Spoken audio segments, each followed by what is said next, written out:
Summer is over.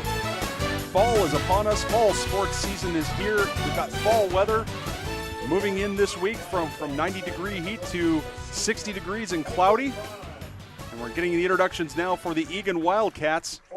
We've got South Suburban soccer action here between the Eagan Wildcats and the Waconia Wildcats, a non-conference game along with an award-winning ETV crew. My name is Nathan Cron. I'm here with my broadcast partner, Skip Newton.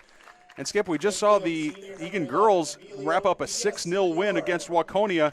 The boys' turn to show us what they've got, and they're coming off an excellent performance against a very good Apple Valley team. An excellent performance with an outstanding buzzer-beating finish against Apple Valley as Melvin Kamara, the senior forward, scoring with just seconds remaining to break the 3-3 tie and pull one off for Eagan, a 4-3 victory, just a massive win. And let's hope that that momentum carries into this game against a tough Waconia Wildcats team. Well, Waconia is, coming into this game with a record of 4-2-1. The Wildcats from Eagan are 5-5. Now, of course, this is a non-conference game. Does not impact section seedings necessarily. It does not necessarily impact conference seedings. But we're going to see today a great effort here, probably from the a great effort from the boys in blue, because every win is going to count towards you getting a higher seed in your section, especially when you've got talking about common opponents. The Wildcats today, coming into this game, had a game against Lakeville South on Tuesday night be postponed and chalked away. They had a 2-0 lead with 4 minutes to go till halftime until Lightning took over. And unfortunately, despite the fact they had a 2-0 lead, that means they will have to replay the game on October 8th against the Lakeville South Cougars. And unfortunately, Melvin Kamara in that game had scored his first varsity goal. Officially, Skip, it didn't happen. It's kind of like the 1997 U of M Final Four. Officially, it didn't happen, even though we all watched it on TV. But Melvin Kamara did a great job then check it on Thursday night, scoring 2 goals, including the game winner. Yeah, and it was just a fantastic play, and it was really weird how it happened, where the ball was crossed in quite well by Eagan, and it looked like the Apple Valley defenders just stopped playing, and Melvin Kamara, to his credit, said, no way, man, this game isn't over, raced in, won the ball, and kicked it right past the goalkeeper for a 4-3 victory. Of course, the Wildcat bench and players go absolutely crazy. I'm watching from home, going nuts as well. It was just a fantastic finish. Unfortunate the Lakeville South game didn't make 4 more minutes, as we were delayed and eventually postponed by Lightning. So the good thing there is that they did score 2 goals in the first half, and that carried over to 4 goals against Apple Valley. We need to see that continue. What we also need to see, though, is the back line, hold down the opponent a little bit better. I would like to see, a game where Eagan, gets to halftime without giving up anything. Get a 1-0 lead or a 2-0 lead, and let's hold on to that and see if we can't hang a great defensive effort on the game here against the Waconia Wildcats. Well, the Eagan Wildcats, as we mentioned in the girls' earlier game, the Eagan Wildcats on the boys' side have had the same pattern of play as have the girls, which is if they score first, they win games. If they don't score first, they don't win games. The start of this game will be incredibly important for both sides. Wildcats will be moving right to left on your television screen, wearing the blue uniforms with white numbers. Waconia Wildcats will be wearing white with their dark-colored numbers. They'll be moving from left to right. forgive us that we've got two teams, but both have Wildcat monikers, so we're going to do the best we can as Hannon Axelrod, who had the assist on Kamara's goal, gets us started. I should say Kamara's goal against game winner against Apple Valley.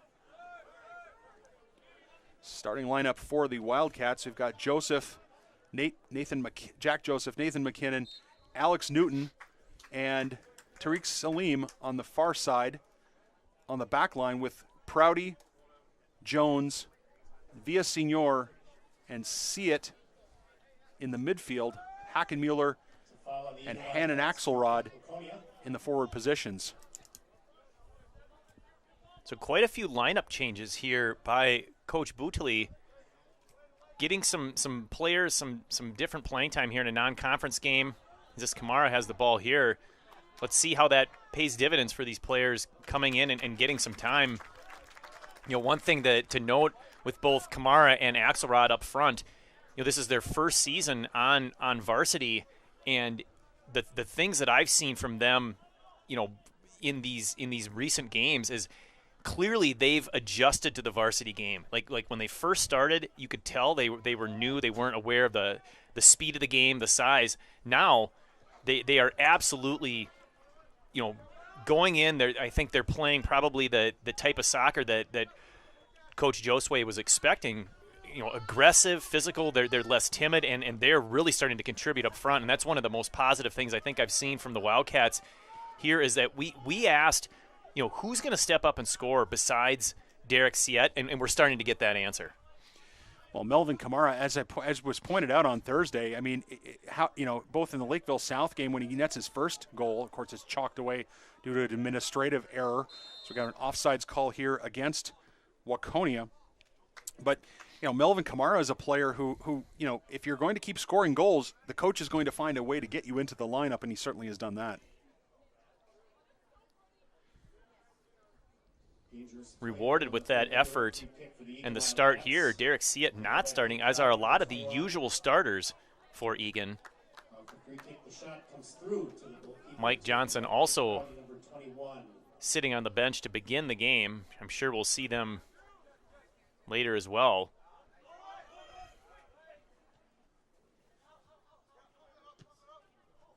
Cron's going to put that into touch. Smartly done. I think, there's a lot of pressure on the defense, and giving your team a chance to reset is not a bad idea. Newton, Joseph, Villasenor, now Hackenmuller.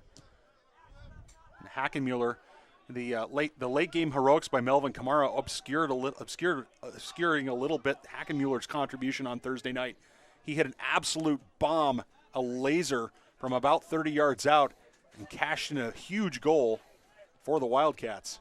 And that's the goal that we've been looking for, right? We've talked about how brilliantly he can deliver that ball, into the 18 or on crosses. I mean, repeatedly on free kicks and set pieces, just putting the ball right where it needs to be. But we also know that right foot is just as dangerous when shooting on goal, and finally it delivered the other night. Hackenmuller with a brilliant turn. Now he's going to take that right-footed shot. It's going to drift up and over. It's going to split the uprights. Unfortunately, the football game was last night. That being said, the Wildcats on the football field did a nice job, even though they ended up on the losing end of the score, 31-24 to East Ridge. But when Hackenmuller is playing the way he is, and when he's shooting as well as he is, you'd like to think that anywhere with inside 30 yards he's got the green light. He absolutely has the ability to score from that far out, and I have no problem when he gets that ball on his right foot and he's got perfect body position.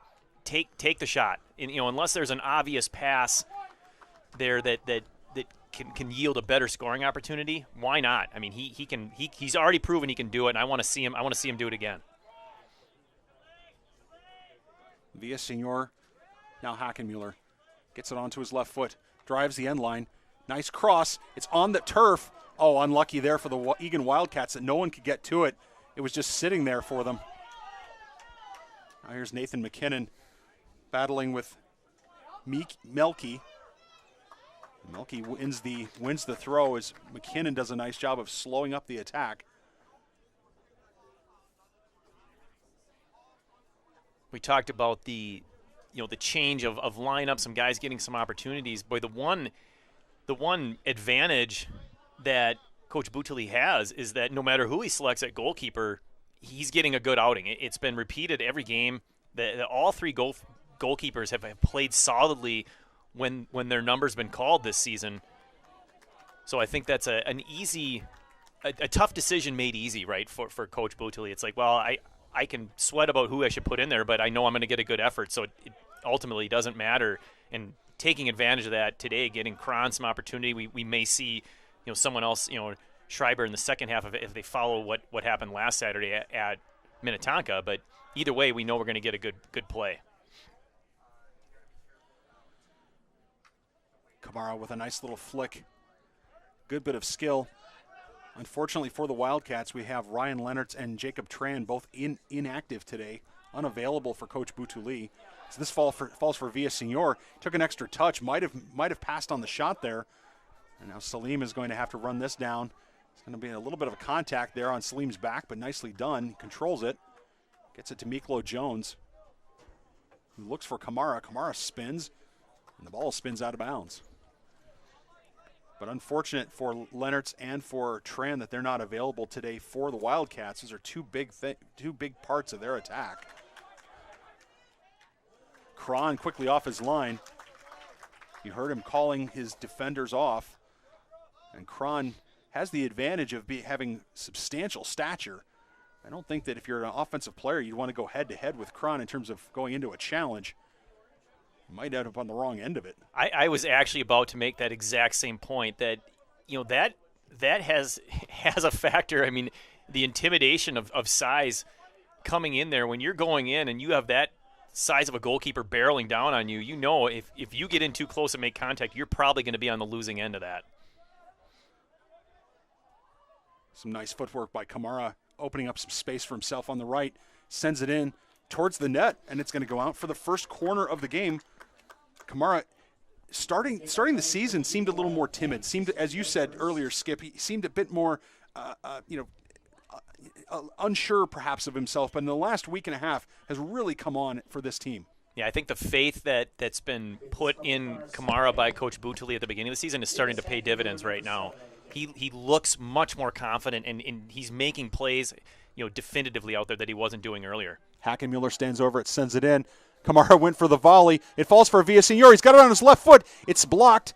Now it slides in, and oh my, nicely done. That time by Evan White, the keeper for the Waconia Wildcats, although that ball, as he tries to throw it out, slips out of his gloves. He goes out of bounds for an Eagan throw. But White stayed with that. That was dangerous stuff. It's the second time that the Eagan Wildcats have had an opportunity with the ball on the ground. Villasenor took an extra touch instead of shooting. Miklo Jones laying that off for what he thought was his teammate Tariq Salim. But unfortunately, that time it's going to go into touch. Yeah, those two clearly not on the same page. A really creative, what they call a dummy play there, pretending you're going to play it and letting it go. But Salim didn't get the read and didn't make the run behind. Otherwise, that would have been a really, really perfect feint there by the Wildcats. Wildcats still down Peyton Jensen as he was injured in the White Bear Lake game earlier this season. We expect him back probably in the first week of October.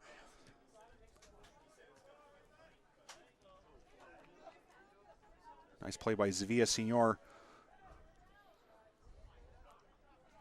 Excellent footwork. Sometimes fooling himself there, but not doing a nice job laying it off for Hackenmuller. He looks for Prouty. Prouty on the volley. Oh, Blake Prouty. Nice opportunity there. A brilliant volley there. One timing that out of the air with his foot. Unfortunately, an equally brilliant save by Evan White. And that punt by Evan White might have gone all the way. It might have cleared the stanchion of the lights here at Eagan Wildcat Stadium. That was an enormous kick.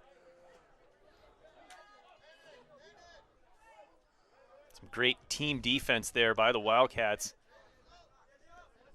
to gain possession back, and here comes Hackenmuller. Hackenmuller blows by the defense. He's got Kamara on his right, but he switches onto his right foot. Nicely done. And that was not missing by much. No, I think Davis would love to have that one back. He expected to put that one into the net, or at least on frame. Loved that he was able to dribble into the middle of the field pretty much unmolested. Yeah, Conklin for Waconia really was catching the vapor trail as Hackenmuller was able to run past him. It's a good step by Jones. Mikola Jones is an interesting case. He's had defensive midfield responsibilities. He's had attacking midfield responsibilities. He has scored this year. Hackenmuller squares. Jack Joseph comes in. Collision with Conklin. Easy call there for setter referee Josh Hartwell. I don't mind that foul at all there. It looked like Waconia was about to send a deep clear, and Joseph had come up on an attacking run, so had put himself out of position defensively. So, committing the foul there allows the team to regroup. Let's see if we get an equally big kick here as we did a punt earlier. Newton with a header, nicely done. Finds Jones. Good bit of skill there for Alex Newton, getting his first start of the season. Cross comes in from Villasenor looking for Hannon Axelrod. Comes off of Hannon Axelrod, and he's able to jump over the top of White. Nicely done by both players. White to claim the ball. Axelrod to avoid a collision.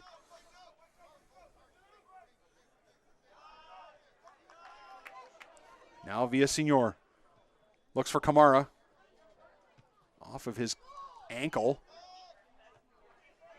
Newton with another header, nicely done. 2 headers in a row from Alex Newton that have found feet, which is incredibly hard to do, but also incredibly important.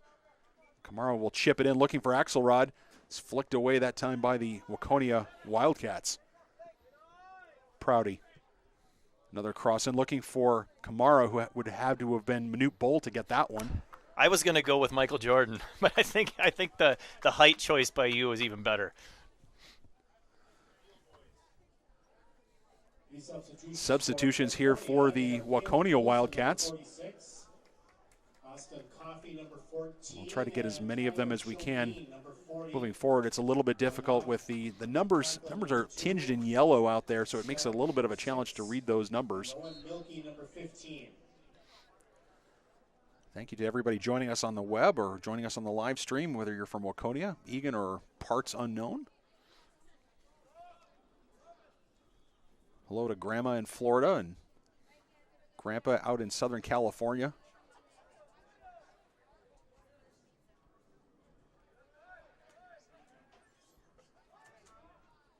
Sleem sends it in, looking for some help. Comes across for Hackenmuller. Hackenmuller's going to get that on his right foot. He's going to lay it off for Prouty. Prouty with the left foot kind of scuffed it a little bit. Prouty's right-footed naturally, but unlucky that time is that ball. If Kamara had necessarily been moving at the time that ball was struck, he might have had an opportunity, Skip. Yeah, he looked like he was a little upset with himself for not getting there, but I'm pretty sure Kamara was not expecting that ball to go where it did. I don't think he was thinking pass. He was thinking shot and just had to react and was maybe a step away from being in a position to pound that one home. Shots right now, 7 for Eagan, 0 for Waconia. Falls for Hackenmuller. Hackenmuller is going to get bumped from behind. And now the Eagan Wildcats are going to have a free kick from about 35 yards out. And we've seen the Eagan Wildcats convert here from this distance. The question is Hackenmuller going to go on frame, or is he going to look for teammates?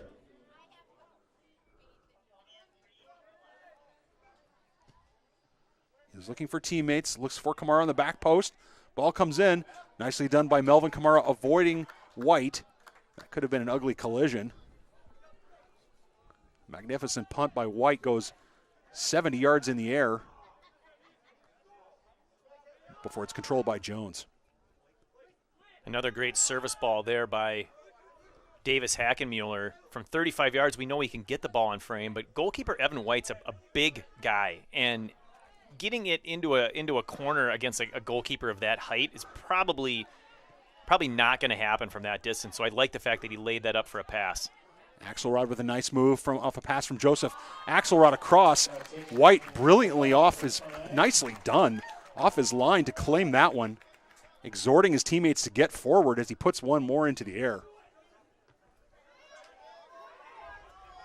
Wildcat back line repeatedly winning these balls in the air with their head. If that continues, it's gonna bode well for them, not letting those things bounce, because once they bounce, that can cause trouble, and this one's onside. Here's an absolute break. The Waconia Wildcats coming in. Cron comes off his line. Michaels had an opportunity. He was 1-on-0 against the keeper. Cron nicely done. Calling upon all of his emergency powers to squirt that out for a corner. That's absolutely the best result for the Wildcats that you could have hoped for. Boy, a perfect through ball and a perfect run. Caught the back line napping a little bit as he had all day to set up that shot. Wildcats really fortunate there. It's scrambled around in the goal area. It's going to fall for one of the Waconia players before it's cleared, that time by the Wildcats. Axelrod not able to claim that before it goes out of play. Opportunity now for the Waconia Wildcats, as now they'll have their second corner. Based on what happened on the first corner, I think wash and repeat would be the order of the day, as they certainly had the ball scrambling around near the penalty spot. In swinging left foot, comes all the way across the formation and goes into touch. Goal kick upcoming. Eagan Wildcats. Of course, these Wildcats here on Thursday night had a massive and rather famous, given the nature of the win, a massive and famous win over the Apple Valley Eagles. Apple Valley Eagles last year and in years past had been really the bane of the Wildcat existence, either knocking them out of the playoffs in the quarterfinals or winning games during the regular season. But these Wildcats, these Eagan Wildcats, certainly making the most of that opportunity, as now the Waconia Wildcats will substitute. Just a reminder that the Wildcat boys will be at Burnsville on the 27th and Lakeville North on the 29th, so 2 away games coming up. The Burnsville game is not only a conference game but a section game, and so that will be a big game towards determining who gets the number 1 seed. And the Wildcats, despite the fact that they've had some struggles this year, Skip Newton, their record in the section is still very, very strong, and so they have the potential to get a number 1 seed. So how much weight do you think is given on your record against section opponents versus your conference record and your overall record when it comes to seeding? Well, it's a good question. I mean, it's a good question, but I think if you can say that you've beaten beaten most or all of your section opponents, you're going to get a lot of his. Kamara makes a run there and was proud he was looking for him with his right foot. The conference standings are important, but when it comes down to it, if you've beaten everybody else in your section and you have a solid record in the conference, you probably have a good opportunity to get that number 1 seed. Salim on the far side. Jones.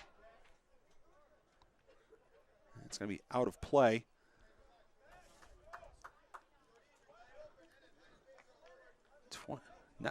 Almost 19 minutes gone here in the first half. 0-0.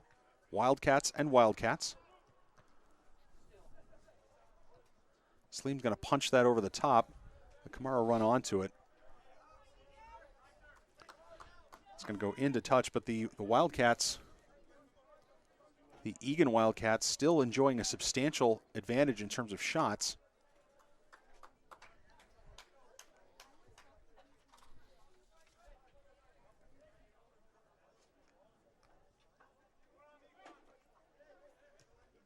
Jones is going to play that back to Cron. Cron's going to take a touch. He needs to get rid of it quickly. Now sends it over to Joseph. Never a bad idea. Joseph finds Hackenmuller. Joseph continues his run, gives Hackenmuller an option. Comes off Conklin. Joseph flicks it on for Hannon Axelrod. Axelrod wasting no time going to work. Cross from Joseph finds Kamara. Kamara hassled there by the defense. Jones finds Villasenor. Villasenor with a little bit of space. He's going to get it onto his right foot. Oh, nice defense there by Waconia.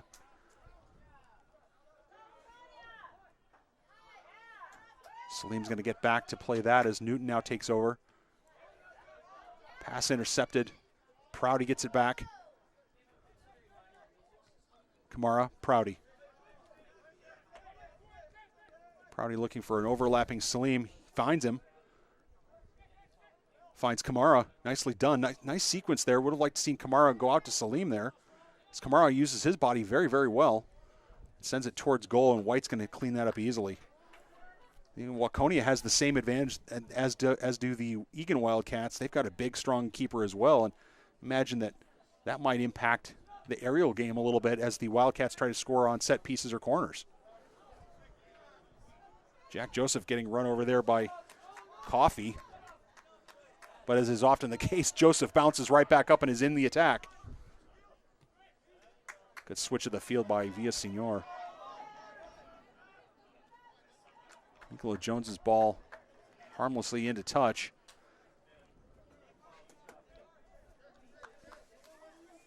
The Eagan back line, not your flat four back, but more of a what historically was referred to as a sweeper-stopper type formation, where you've got McKinnon, number 23, playing that sweeper or that farthest deep back center, and then Newton playing more of like a stopper playing up in front. So different formation than I think than what a lot of these defenders are used to. They're usually playing a flat back. This will be number 21, Blake Prouty on the kick. Prouty going to take the kick from just over the midline. He's going to send it towards the penalty area.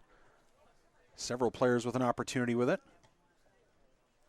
It's going to head towards the sideline. I think that's going to be, it's going to be an Eagan throw. Hackenmuller nicely done, making sure that the defender Coffey for the Waconia Wildcats was not able to get to it.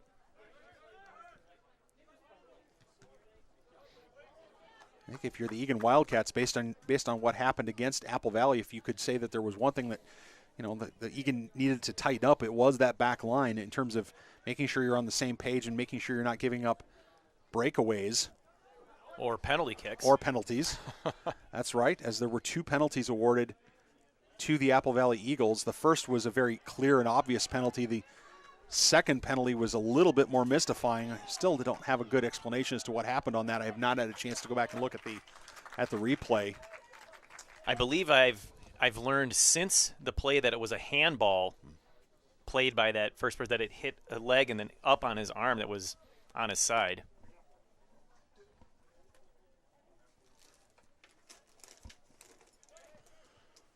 Opportunity here for Waconia. Going to get it on the right foot. It's going to roll in on Cron. Easily dealt with. Shot for the Waconia Wildcats by Jack Stellick, number 6. That is on goal to save Michael. But it gets Cron. Waconia onto the board from a shots on goal standpoint. Falls for Mikolo Jones. Mikolo Jones having to control that. He's got multiple defenders around him. Touch let him down as the touch took that ball away from his body. And I have to say I'm impressed with Hannon Axelrod's work rate. He is running his socks off out there from the forward position. Pressuring White there into putting that ball well into touch. Nicely done by both Kamara and Axelrod, who of course combined on the game winner against Apple Valley on Thursday. Yeah, no one's going to accuse Axelrod of not giving 100% effort. He goes and he goes 100% all the time. It's been fun to watch and fun to see his development. Just a freshman on the team, I suspect he'll be playing quite a bit of soccer for Eagan over the course of his high school career. Opportunity here for Waconia, hassled by Hackenmuller. That's Stellick. Shodin finds his teammate in the middle, some stepping over people as Villaseñor finds suddenly some green grass, looks for Axelrod. It's deflected by the defender. Oh, unlucky that time for White, as he probably was going to come to that, but the defender, fearing Axelrod behind him, puts it over for a corner. So it'll be the second corner here for the Eagan Wildcats. So we'll see what the Wildcats can do to try to scramble this ball in, as Hackenmuller is going to, without Ryan Leonards, the Wildcats don't really have a left foot, apparently, that they're going to trust with this one. So it's going to be an out-swinging right foot by Hackenmuller. Axelrod lurking. Comes in off of Kamara. It's flicked towards net. It's going to run out of play. Looks to me like Melvin Kamara is starting to get a nose for the goal. You get a taste of success, and you want more of it. And he sure plays when it gets down there like he's in his prime, and he wants to put that one into the hole. And that's exactly what the Wildcats need right now. You know, they're getting more pressure on. They're getting opportunities, but they need to get a good shot and put one into the back of the sack, as they say. Well, it's one of the joys of sport, Skip Newton. It's one of the joys of sport to be able to watch players learn and grow right in front of your eyes. As Villaseñor takes a left foot, puts that wide. Just got stuck with that ball underneath him a little bit. Couldn't get it out in front into a good striking position.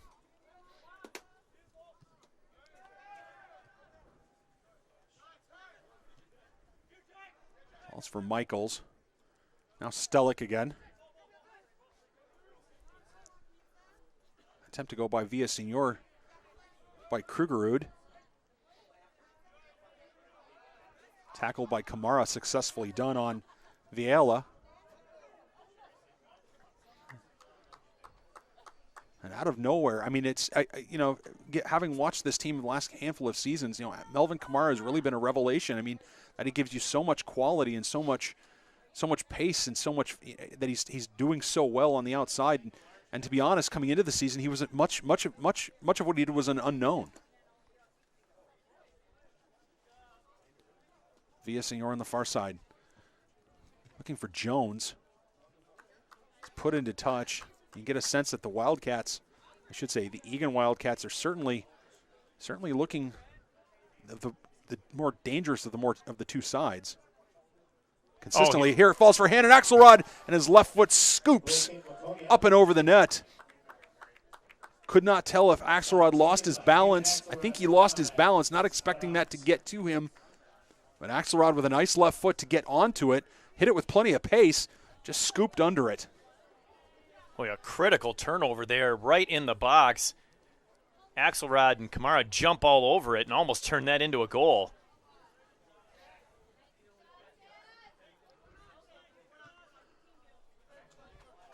I really like Waconia, though, building from the back. They're certainly putting their effort into building from the back and making sure that they are going to control the ball off of these goal kicks. It's not always the prettiest thing to watch, but from an aesthetic standpoint, but it can be very effective if done properly. Joseph wins that one along with Newton.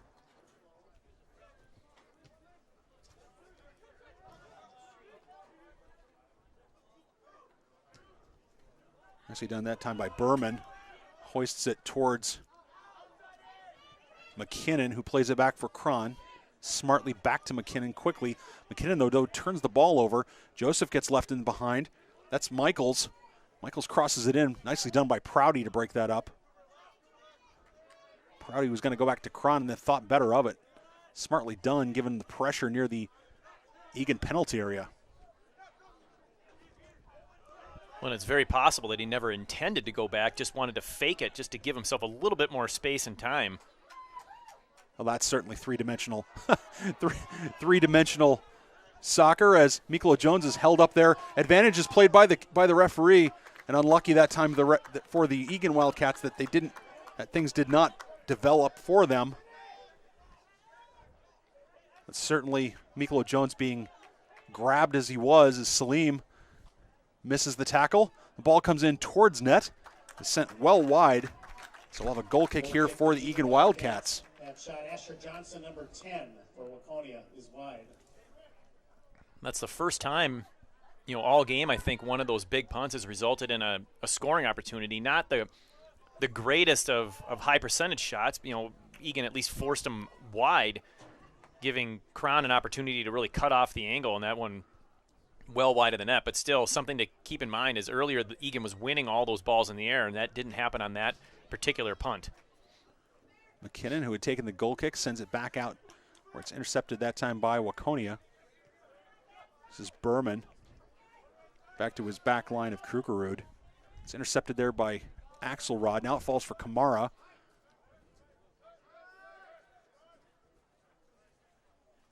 That ball going to get into touch? It's not. It's going to stay in play.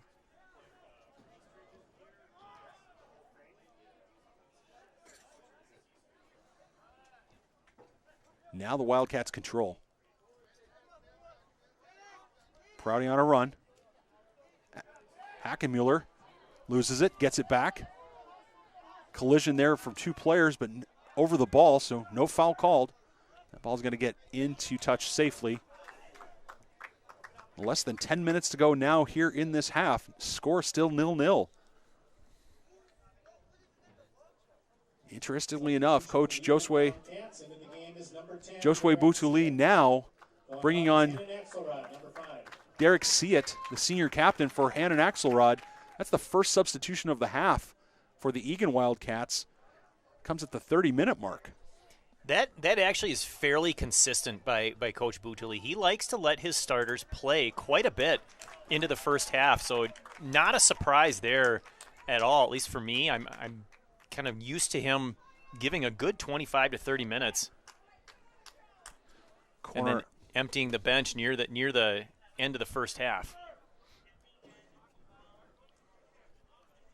Corner will be taken by Stellick. In swinging right foot. Bespectacled Stellick puts his foot to it, comes across, misses everybody. Villasenor with it. He's got green grass and no one's pressing him, so he's going to bring it up. Now he finds Joseph.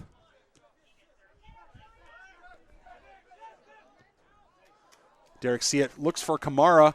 Are we going to get an offside flag? We're not. I think there's some gentle contact there between White and Kamara. Nicely done that there wasn't a major collision, although I think, honestly, Melvin Kamara might have had been on the wrong end of that collision, the results of that collision, had there been one.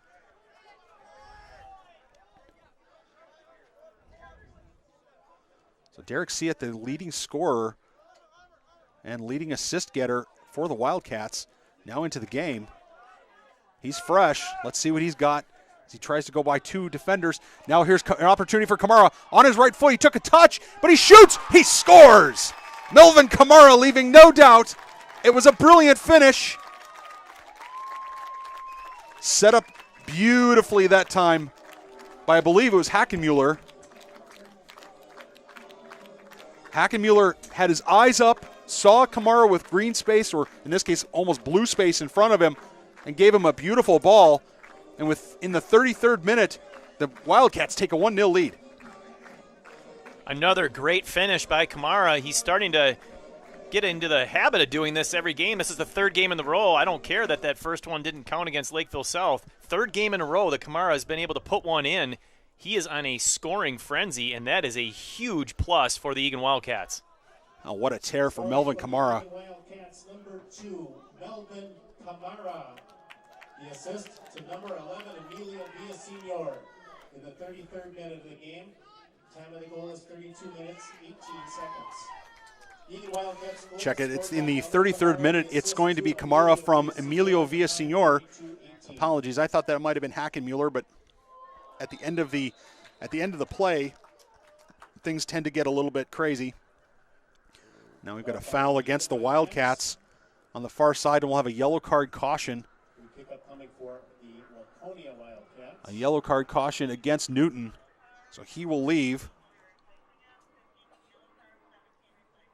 Yellow card caution is issued on the Wildcats.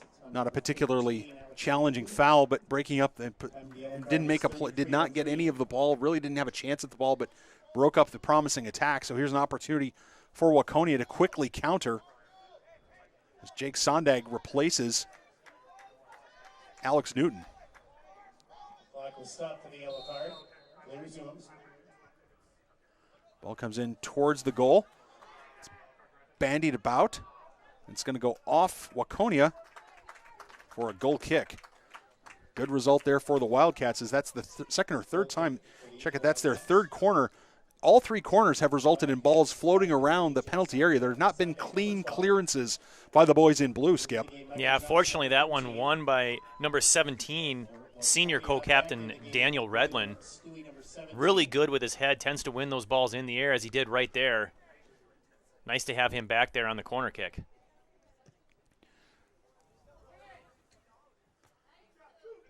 And so Daniel Redlin, senior captain, has checked in, as has junior captain Michael Johnson. Jake Sondag again replacing Newton because of the yellow card. Ball was out of play, into touch. But smartly, Waconia continues to play until there's a whistle. You never know what you're going to get away with. Might have been a handball there on the side, as you heard some quizzical calls for a handball. As here's an option. This ball falls for Siet. That big touch is going to let him down. Unlucky for Derek Siet. The ball now comes for Joseph. And Michaels has it. I'll leave it off for Conklin.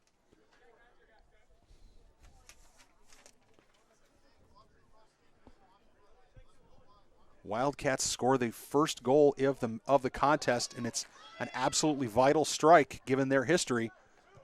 There's a big shot towards goal and a great save by Cron. Oh, Johnson fired that on goal, and that had a lot of mustard on it, Skip. Cron, nice job. It was in his general vicinity, but he still had to have strong hands to knock that one down. Yeah, he read that one the whole way. It looked like he was just in a kind of a comfortable, controlled dive to make sure his body was in front of it, but well done to not yield a rebound, especially when you're on your way down, because if that ball comes off his hands, that can really be trouble. Prouty and Kamara. Now it falls for Siet. Siet, oh, with an opportunity. Is he going to get it on his right foot? It's off the defender. He recovers. Villasenor. It's played out. Redlin stepping into it. Redlin almost getting lit up from behind, but nicely done, smartly done by Johnson not to commit the foul there. The soccer ball is taking some odd bounces here for both sets of Wildcats as Villasenor looks for Kamara over the top. And White claims. Boy, I'm not sure how that did not result in a goal. Siet had the ball all by himself on his foot. He had Kamara wide open to his right. He faked it to Kamara, which worked. It left him wide open, just couldn't finish. And now another nice off-the-line save there by Cron. Well, there was confusion between McKinnon and Redlin. And that's the confusion you really can't have if you're the two center backs. Both of them were going for it, and neither was yielding to the other. And fortunately, it went off of McKinnon's head, and Cron wisely, craftily figured out, hey, wait, I can come and get this ball because he played it with his head. Smartly done. There's a run by Michaels on the sideline. Joseph's going to win that race. Nicely done by Joseph, conceding a deep throw in, but certainly nothing more painful than that as we have some substitutions. And as we do, the Eagan Wildcat Boys and Girls Booster Clubs would like to thank their platinum sponsors, Eagan Arms Public House, Twin Cities Orthopedics, the Urgency Room, Wave Soccer Club, Willie's Edina Realty, and the Eagan Hockey Association. Thank you to our platinum sponsors for their support of Eagan Wildcat Soccer. Conklin's big throw finds Redlin, plays it away defensively. This ball comes back in. Here's an opportunity. It goes sideways. And it's going to be put into touch, back into touch by the Wildcats, by Redlin. Nice job by Redlin on both of those crossing attempts. Controlling that second one with his body, making sure that it didn't get over the goal line for a corner kick. Big throw. Still haven't cleared the line yet. Nicely done that time by Kamara just to stay in front of it. And here's another opportunity for Kamara. Oh, great. That was a brilliant tackle by Waconia as it comes now for McKinnon. Yeah, you might not fully appreciate the importance of that tackle by Waconia, but if they don't make that play and Kamara is able to just touch that one forward, it's Derek Siet one-on-one with the center back. There's nobody within 20 yards, and in that situation, I'll put my money on Siet every time. Yeah, Siet, that would be almost an ideal situation for Derek Siet. I mean, with his body control, his speed, and his skill, he would be a good bet to create an excellent scoring chance. Ball falls for Villasenor, who now gets dumped. It's a clean challenge, though, from the center referee. Prouty's going to now come back, and Blake Prouty, to his credit, has really done a nice job here in this half, coming back to help defensively. As this ball gets hoofed over everybody. If Siet can somehow spring forward, he's not able to there, but Hackenmuller pressing Conklin. Joseph's going to win that ball, but then lose it again. Now Joseph's going to have to hurry and get back as Foley has the ball, and Foley had an opportunity there, but Joseph quickly recovered. Yeah, a lot of things characteristic of Joseph there. Hustling back, winning the ball, falling down, and immediately getting up and being ready to play. I mean, just that was classic Joseph. Well, Derek Siet finding out that the handball rule is in fact enforced here in the South Suburban Conference. Unlucky that time by Derek Siet that the ball flopped up and caught a piece of his arm. You see a concentrated effort here in the waning moments of this first half. Skip Newton to the offside flag is up. So we'll have an offsides call here against the second offsides call against the visitors here from Waconia. But you see a concentrated effort by the Wildcats to get Siet the ball moving, giving him an option to run onto the ball. And barring a rather unusual ending, we look like we're going to head to halftime with a 1-0 lead here for the boys in blue. The Eagan Wildcats, on the strength of Melvin Kamara's third official goal of the season from Emilio Villasenor in the 33rd minute, have a 1-0 lead over the Waconia Wildcats. We've seen some good shots. We've seen some good saves, Skip Newton. I mean, put the first half into perspective for us. Well, we checked one of the boxes that we talked about. We wanted to see us pitch a shutout in the first half. We got that. We wanted to see, someone besides Siet score. Of course, with Siet not playing the majority of the first half, that was almost inevitable. Kamara clearly establishing himself as the second goalkeeper, and he was able to get one home. We had a couple other good chances. I think, in all, a good overall half for the Wildcats. What we need to see is them to continue to be stronger in the back line and then to finish a couple more opportunities in the second half. Excellent. Well, ladies and gentlemen, we are going to step aside for about the next 10 minutes or so while the halftime festivities are going on. We'll be back in about 10 minutes with the second half. Boys soccer action here between the Eagan Wildcats and the Waconia Wildcats. Back in 10 minutes, everybody.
Cops and Bobbers is designed to offer opportunities for kids that may not have a chance to fish to come out to some local lakes in Eagan and experience some of the fisheries that we have.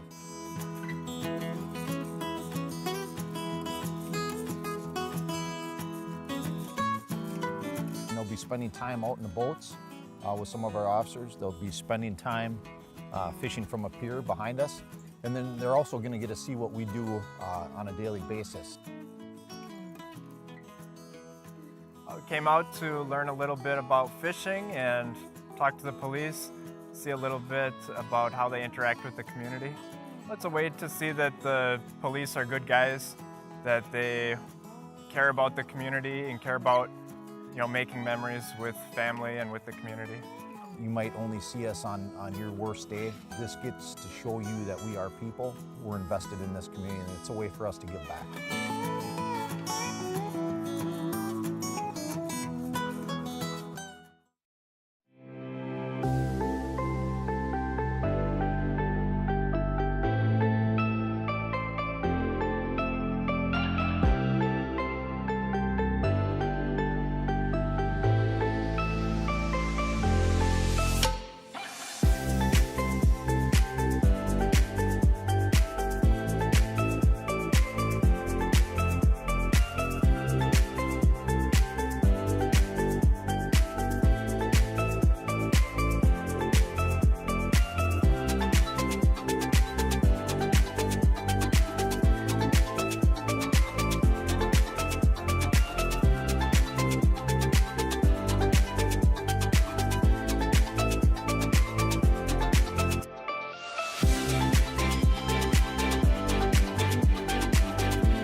We need to connect with our youth a lot more. One of the best ways of doing that is this Youth Leadership Academy. It's not like boring school presentations, it's informative and it's fun. We went to a hotel and examined a mock crime scene, and we had to find pieces of evidence.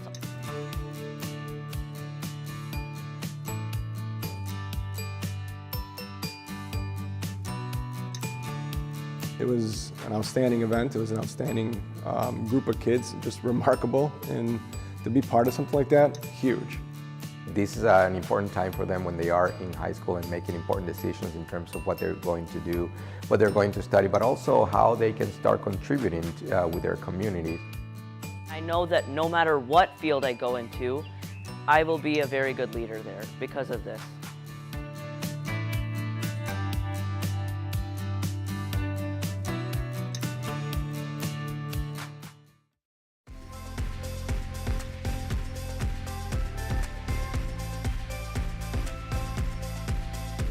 I go to the gym like every day. I usually utilize the free weights. I do some of the stationary equipment as well. I also utilize the indoor track.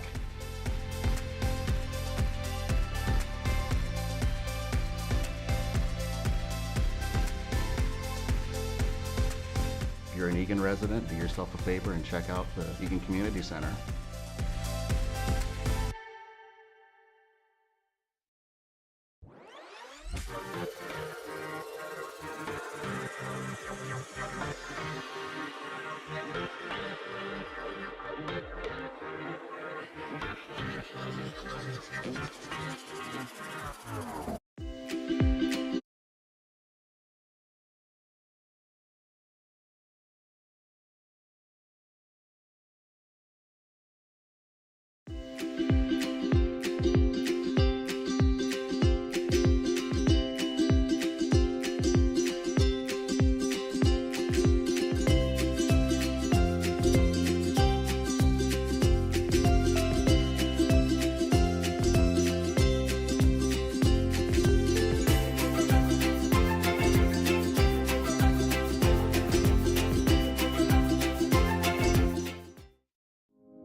Cops and Bobbers is designed to offer opportunities for kids that may not have a chance to fish to come out to some local lakes in Eagan and experience some of the fisheries that we have.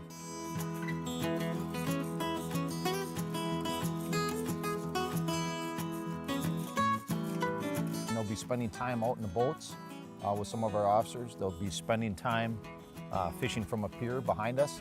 And then they're also going to get to see what we do on a daily basis. I came out to learn a little bit about fishing and talk to the police, see a little bit about how they interact with the community.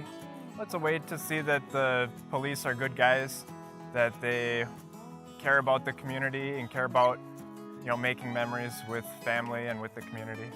You might only see us on your worst day. This gets to show you that we are people. We're invested in this community, and it's a way for us to give back.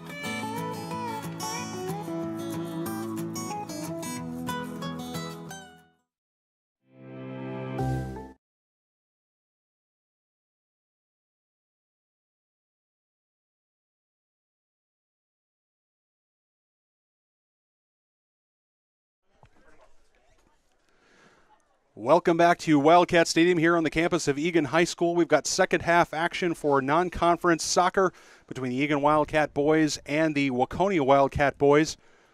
If you're, do not adjust your television. If it's getting a little darker around here, that's because clouds have rolled in, and suddenly we've gone from a sunny day, mid-60s, bright sunshine, some puffy clouds, a beautiful day, to something of more ominous as clouds roll in from the west. Don't expect a lot of rain, although you will see perhaps on the camera a few rain jackets and some umbrellas. But the Eagan Wildcats, on the strength of Melvin Kamara's 33rd minute goal, enjoy a 1-0 lead. And back with Skip Newton, my broadcast partner. Skip, as you look at this second half, we're going to see some changes here for the Wildcats, the Eagan Wildcats, that we'll call out in just a moment. But the Wildcats really have everything to play for in this second half. Yeah, a really good all-around first half for the Eagan Wildcats. Better defensively, putting up the shutout with the help of first-half goalkeeper, Michael Cron, and just a nice constant pressure, put on, despite the fact that leading goal scorer Derek Siet only played about the last 10 minutes. And now it feels like Buteli is putting in, obviously Siet starting the second half here, but trying to maybe get that second goal to kind of nail in the coffin here if they can, because if the defense holds up, which is what we want, then the Wildcats are well on their way to victory. But we want to see that defensive effort continue, because we know goals can be scored quickly, especially in boys soccer, but that's been something that's kind of plagued the Wildcats and benefited them. But I really want to see them defensively hold on to the shutout if they can. Well, as we said, there are some changes. First half goalkeeper Michael Cron's been replaced and withdrawn. And Justin Schreiber, the other senior goalkeeper, has stepped in. Neither senior was able to play on Thursday night, on senior night, and so as a result, they are getting some time here on Saturday. Also in the second half starting lineup is Michael Johnson, who started the game on the bench. Derek Siet also out there. Jake Sondag taking the place of Tariq Salim. And as you point out, and interestingly enough, our viewers might notice that Redland and Newton are playing in kind of a stack formation in the middle of the defensive backfield. Now, one adjustment that I see is that in the first half when Newton was out there, he was playing up front, more of that stopper position. Now he's back in the sweeper in the far back. We'll see if that gets him more in where he feels comfortable. Oh, Kamara with some nice footwork almost finds Villasenor on the back post. Villasenor runs that ball down. He's going to have an opportunity to cross if he can do it. It's off his foot, but Jack Joseph sends it in. Collision in the penalty area. Don't think there's an injury as it falls for Redland. Redland's going to put a foot to it. Ooh, Daniel Redland flashing some fancy shooting boots. Just went wide. Yeah, speaking to that change there, moving Redland up front, I think that's going to be better for both Newton and Redland. I like where they're at. I think they're both going to feel more comfortable in those positions. Redland actually feels comfortable in either one, but I like having Redland a little bit closer to goals. We see he's got a wicked shot. Kamara looks for Hackenmuller. Hackenmuller battling a larger, physically larger opponent, defender. Johnson. I was going to say a little bit of Davis and Goliath there. Davis and Goliath, that's a good one. Thank you. Are you here all week? I have been.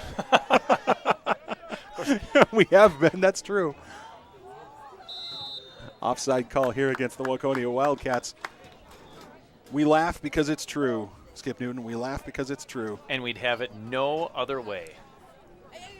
Offside, Waconia was the call. Indirect free kick for the Eagan Wildcats. Offside against Waconia, indirect free kick for the Wildcats. And the lights have come on now here at Wildcat Stadium as it has started to get darker.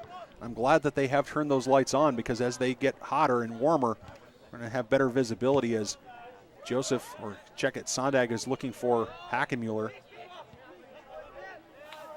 Derek Siet, the leading assist getter. Now it falls for Villaseñor. Villaseñor is going to put a foot to it. Oh, and it slid wide. White, nicely done. It's going to be the first corner of the second half for the Eagan Wildcats. And as I was saying, Siet is the leading assist getter for the Eagan Wildcats.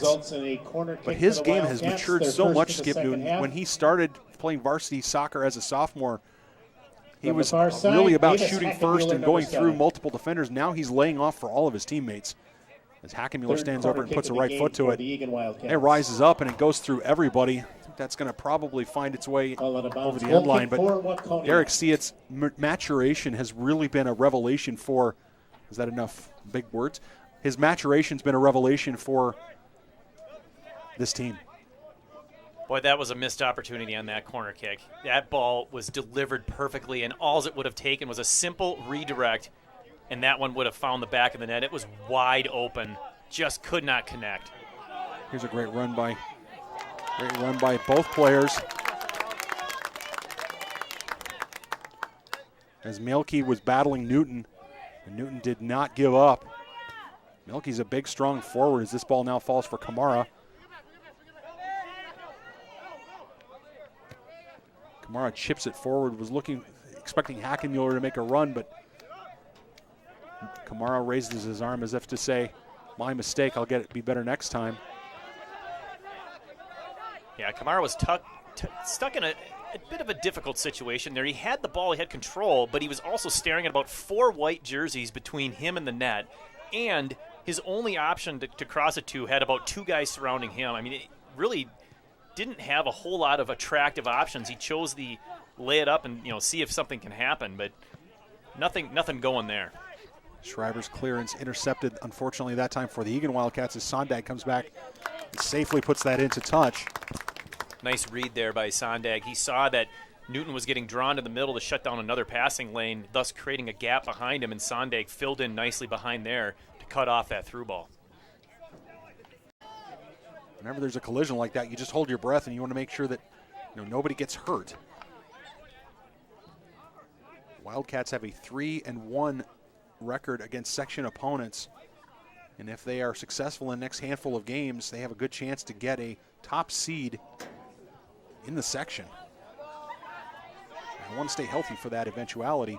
Nicely done by Kamara, not letting Michael off, or Johnson, excuse me, that's Asher Johnson. Johnson now falls down. Kamara with it. Johnson looking for a call, didn't get it.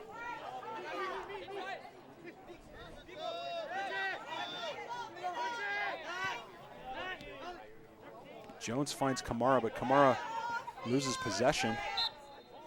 And now Jones commits the foul.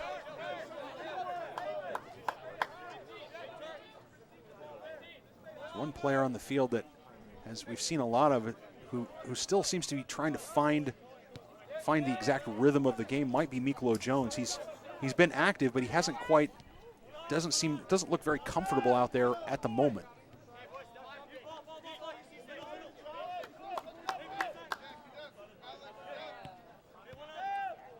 Nice 1-2 combination. Yeah, I think that comfort level often comes with just experience, right? The more you play, the more use you get to playing. Newton takes one from behind, no call. A massive collision. I cannot believe that there was not a foul called, as Newton was run from behind. It's going to be a corner here for the Waconia Wildcats, but Newton, I think, is rightfully aggrieved as he's shielding that ball. He took a lot of heavy contact from the back Center referee Josh Hartwell having none of it. Schreiber was out of his net. Wildcats lucky that ball did not end up in a goal-scoring situation, but here's a corner for the Waconia Wildcats. A nice rise to get that ball, and it's going to go out of play. But I'm a little curious as to what thought process there was. I mean, certainly Newton's looking to draw the contact. He's shielding the ball. He knows he's going to get hit, but there was some substantial force there, and that's usually a pretty easy call for a veteran referee. Just surprised that wasn't whistled down. Yeah, your strategy there, or your job as a last defender, when that ball is going to the keeper, if your keeper calls it, your job is to follow the ball and keep yourself between the ball and the nearest attacker, not only protecting the ball but protecting your goalkeeper. And sometimes you do get hit from behind. That was a trucking. I was a little surprised it wasn't called. Second straight corner kick where Eagan didn't play it in the air, but they were right there going for the ball, and sometimes it's just enough to pressure and make an effort on it because you prevent the other team from gaining an advantage. Well, here's a brilliant clearance by Miklo Jones. It finds Davis Hackenmuller. Derek Siet. And now Emilio Villasenor in attacking position lays it off for Joseph. Did not quite lead Joseph enough, so he's got to slow down and come back for it. Joseph nicely done. Oh, he gets spun around a little bit there. Good clearance that time. But now it falls for Redland. Redland's going to load up, send it towards net. And he hits one of the nets on that end of the stadium. Unfortunately, hits the wrong one. Shot number 17. But Daniel looked like he also missed the field goal as well, so he needs to correct that. Daniel Redland missed so much game time and so much action as a senior captain this year for the Wildcats that anytime he's back out, you love to see him out there and you love to see him shooting. And he winds up, as you said, Skip Noon, he's got a cannon. When he brings that leadership and that experience to the back line, such a good player, and it's been a long recovery from that injury. So I'm sure he's just thrilled to finally be back on the pitch. Ball's going to go out into touch off of Conklin. You don't adjust your televisions. There are two Conklins, one at the right back position, one at the left back position.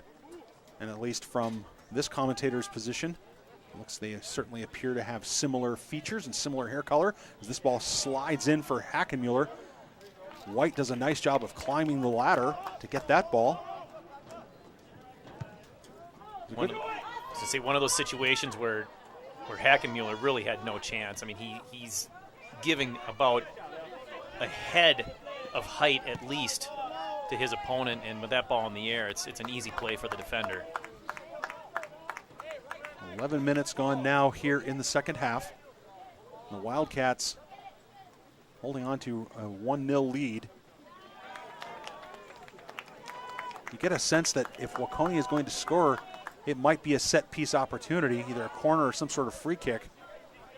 And they can use some of that height that they do have. Here's Redland with it, finds Siet. That's always a good option as Siet takes it into the penalty area, puts the left foot to it, slides across the goal mouth. And White had the near post covered. Siet needed somebody to get on the back post, and the Wildcats just weren't able to turn that one in. Yeah, struck a little too hard there by Siet for Kamara to get into position. That was a tough ask. I don't know if he was passing or shooting for the far post. Either way, I like the pressure. I like getting the ball on the foot of Siet. He's so dangerous, especially when he gets it around the 18.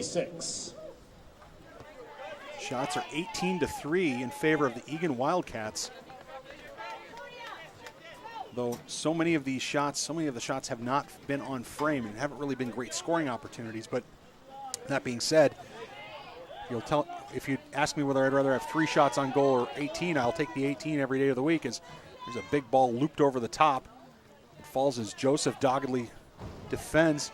Redland breaks that up, sends it out for Villasenor. Joseph smartly sends that one well down the field. I think that is going to, it's going to get into touch. As a few more umbrellas have popped up around Wildcat Stadium. The temperature seems to be dropping a little bit. Might be a wet walk back to the parking lot. Pressure by Hackenmuller. The good news, though, sitting here with a lead is that in the unlikely event of lightning, the game is official. We're not going to have any more of this. Have to restart the whole game over again like Lakeville South. Kamara beaten by Conklin. It's a small critique, but Kamara needs to step into that. Here's an opportunity for Waconia. Schreiber alertly comes off his line. Nicely done by Justin Schreiber, the senior keeper. Joseph was watching Johnson, but Schreiber did a great job of relieving the pressure. And suddenly the Wildcats, the Eagan Wildcats, are back in the attack.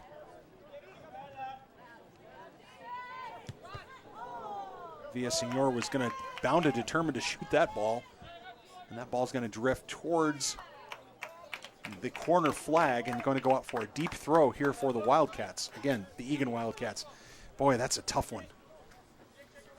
That is a tough one.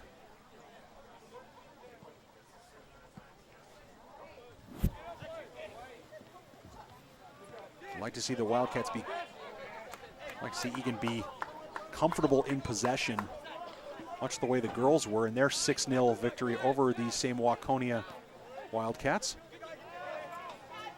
Nice turn there by Redlin. Maintaining control and using space, as you see there now. Jones floats to space. Now he does a nice job. Now he's continuing the run. Kamara doesn't give it to him. Kamara's pass intercepted, but it comes back to Sondag. Johnson. Now Villasenor. Great job of using the whole field there, Villasenor. Nice defense that time by Waconia. Villasenor's got good ball skills. Ball was well taken.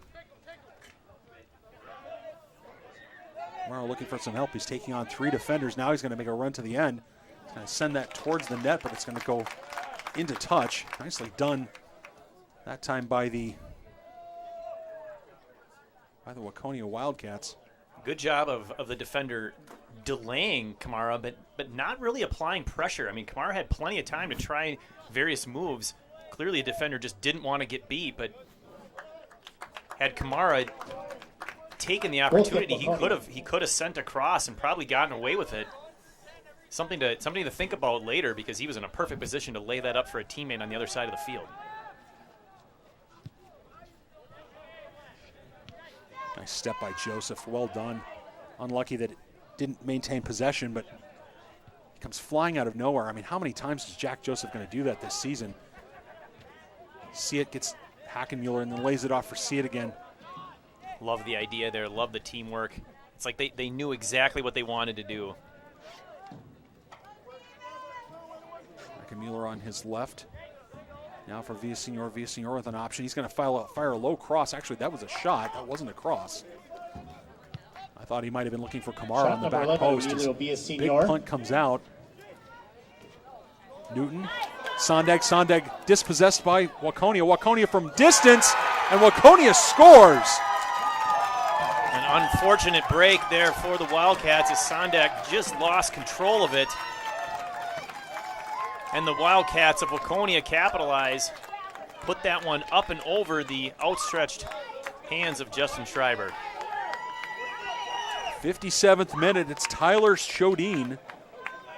Not sure who's going to get the assist on that one, but we have a tie game now. Well, if there's an assist, that's going to go to Evan White, the goalkeeper, because that was off his punt.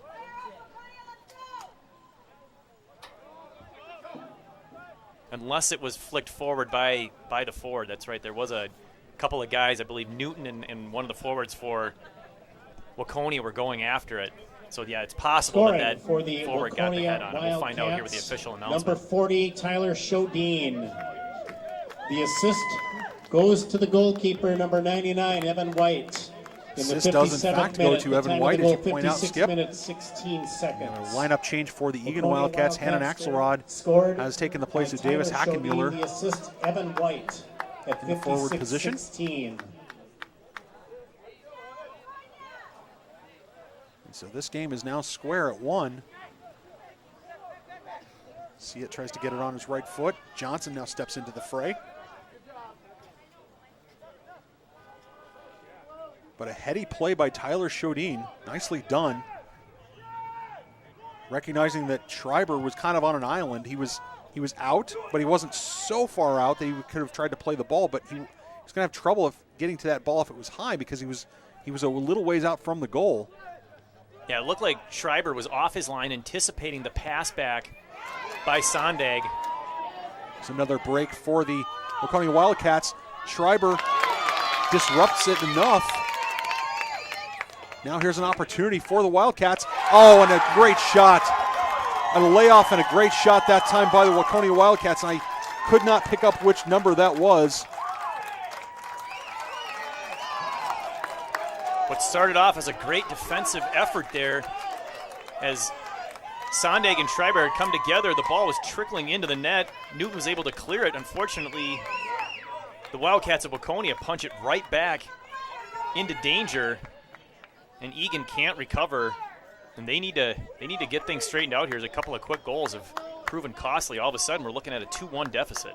It's a 2-1 deficit for the Eagan Wildcats, but again, a little bit of against the run of play. I mean, the Eagan Wildcats had been playing well, controlling the ball, but Waconia makes the play tell. I mean, they're taking advantage of their opportunities. Turnover by Johnson.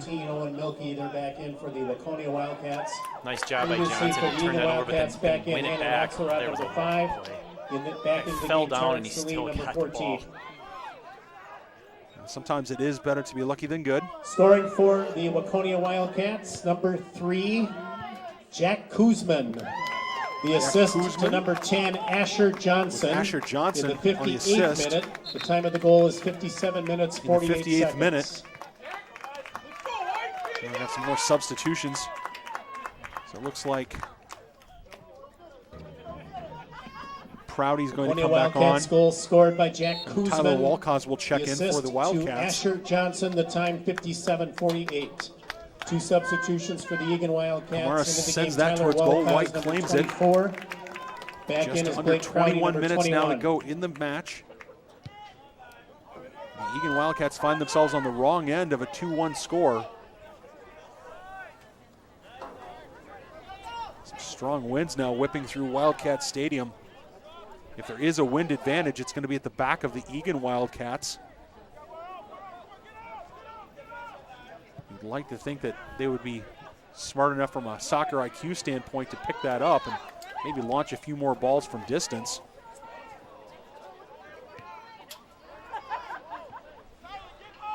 Eagan just needs to settle down here, kind of get back in this game and relax and regroup and do it quickly. They're starting to give up a lot of through balls. Schreiber smartly off his line, nicely done.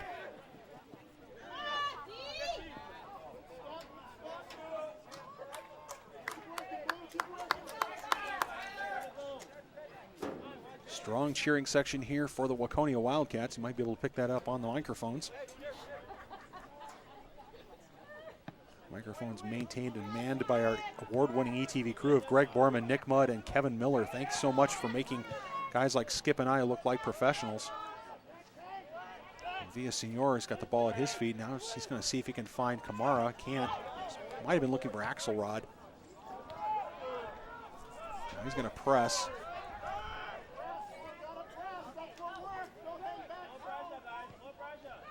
I almost hesitate to say this, but are they making us look like professionals by never actually putting us on camera? Well, even though we're doing television, I'll speak for myself and say that I've been told I have a face for radio. So I'll be quite happy and content to never be on camera. I've been on camera a couple of times during football games, and I can tell you it's an overrated experience. In any event, the Waconia Wildcats are going to do everything they can to slow this game down and take a few extra seconds off the clock as Conklin dribbles the ball a couple of times before he gets set to throw the ball in. Again, that's soccer IQ. When you've got a 2-1 lead in the second half, you take your time. Wildcats are going to have to do something here. It is getting much, much darker here at Wildcat Stadium, although weather radar seems to be clear. That ball's going to go off. It's still in play. It went off the corner flag.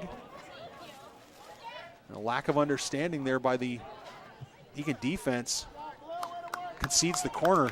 The Eagan defense should have known that ball hit the flag and did not go out of bounds. So here's another corner opportunity. Their second of the second half for Waconia. Everybody shut down. So the corner flag is treated like a goalpost. If That's it hits right. the goalpost and stays in, hits the corner flag, stays in, the That's ball's still in play. That's correct, and that's just a lack of awareness by the Wildcats. Ball comes floating in. Siet tries to get ahead to it. Kuzman tried to get a handle on it. He scored the second goal for the Waconia Wildcats. Now it falls for Michael. Michael's going to square up and try to send it towards goal. Instead, sends it out towards Highway 3. As Justin Schreiber will go and retrieve the ball. Shot for the Waconia Wildcats was David Michaels, number 9, wide.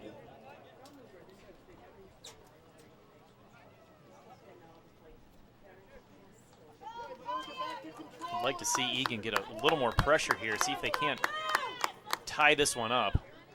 They were playing so well, and then all of a sudden 2 quick goals completely changed the complexion of the game. Well, the Wildcats, when they have scored first, are undefeated this year.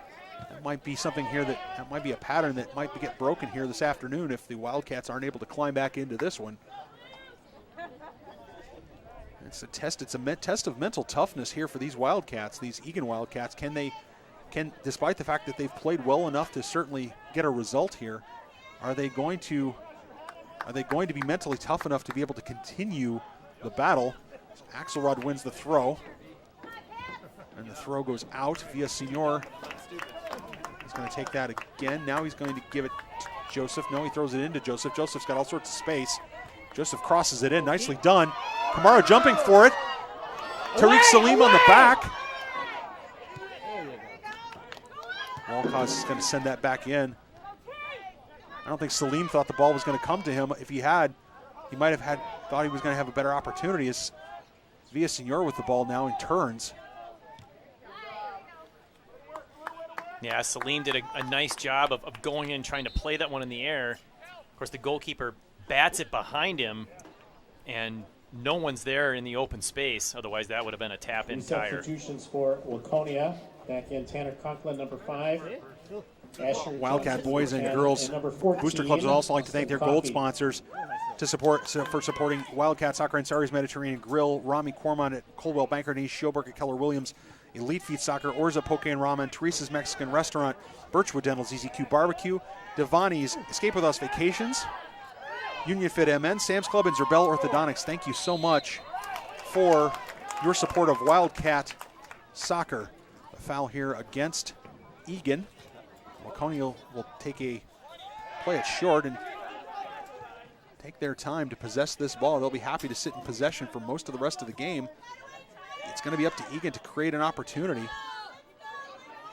Ball falls that time for Villasenor. Kamara goes back, and the ball gets sent to Conklin.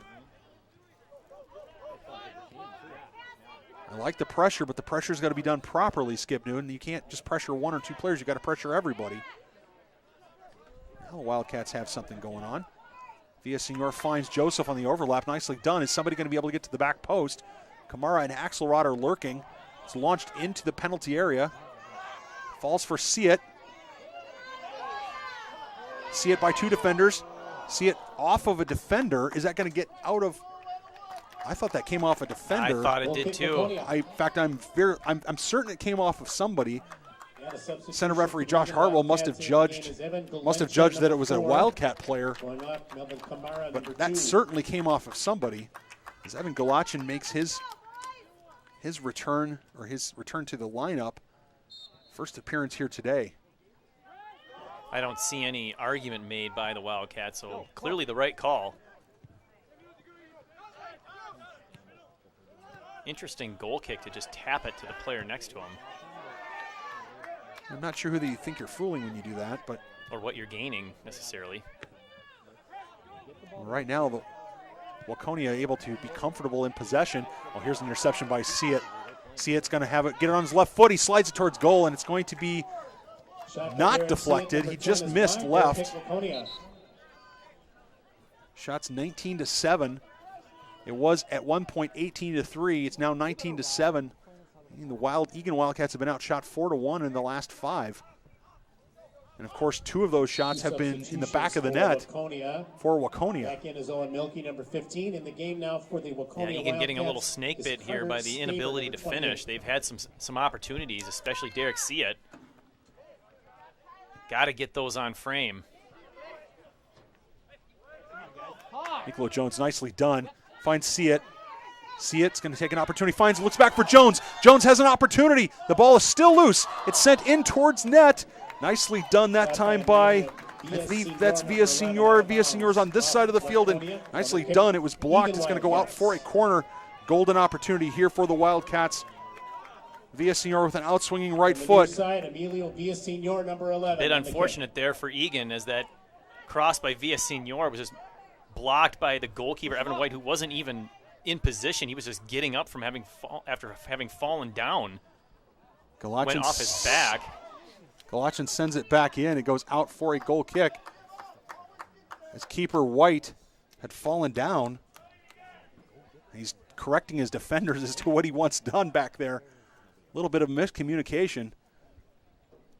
And at this point, nothing more than a little bit of a slapstick pratfall. Joseph does a good job to try to win that one, but it goes out for a Waconia throw.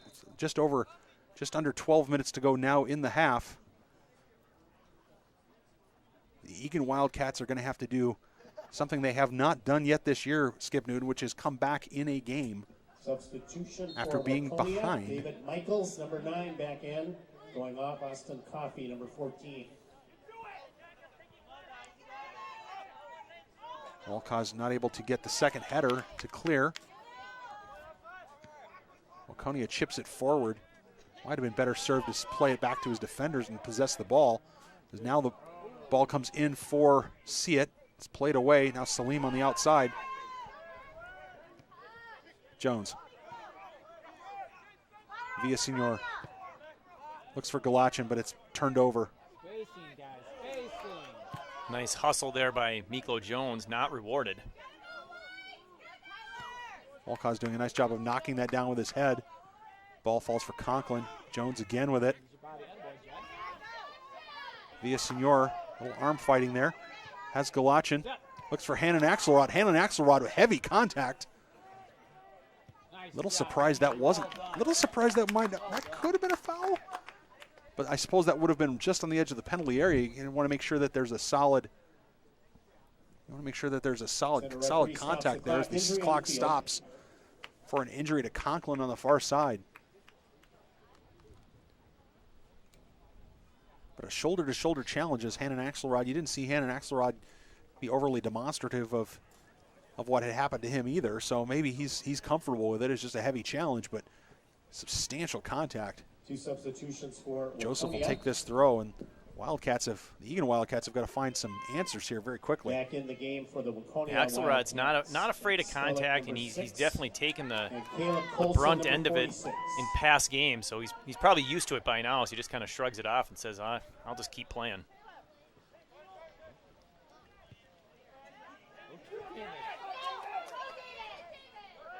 Salim in the middle of the field, interestingly enough. He's the outside back on this side, but he found himself in the middle of the field. Very central. Now it falls for Axelrod, looking for Siet. And we're going to have an offside call against Axelrod. First of the game for the Wildcats. Unfortunately, going to break up that offensive sequence with just under now 10 minutes to go.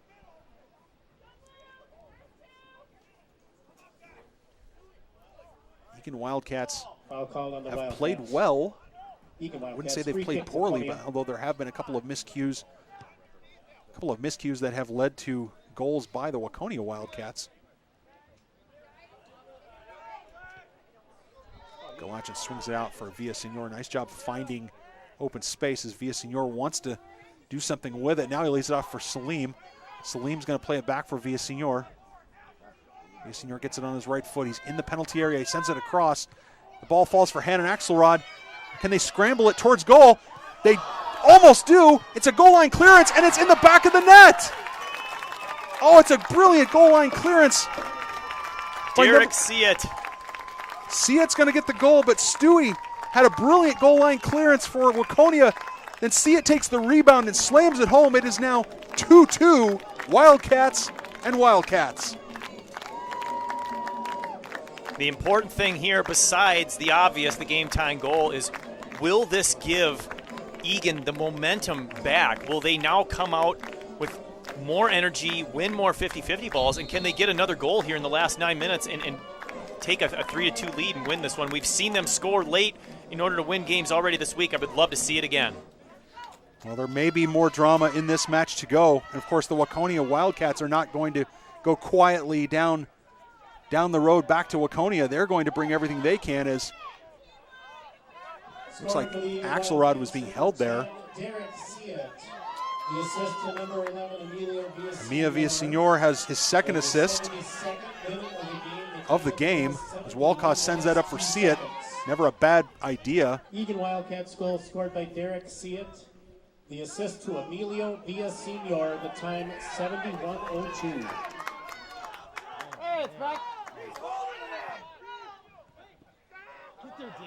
Opportunity there for the Wildcats. Goes begging.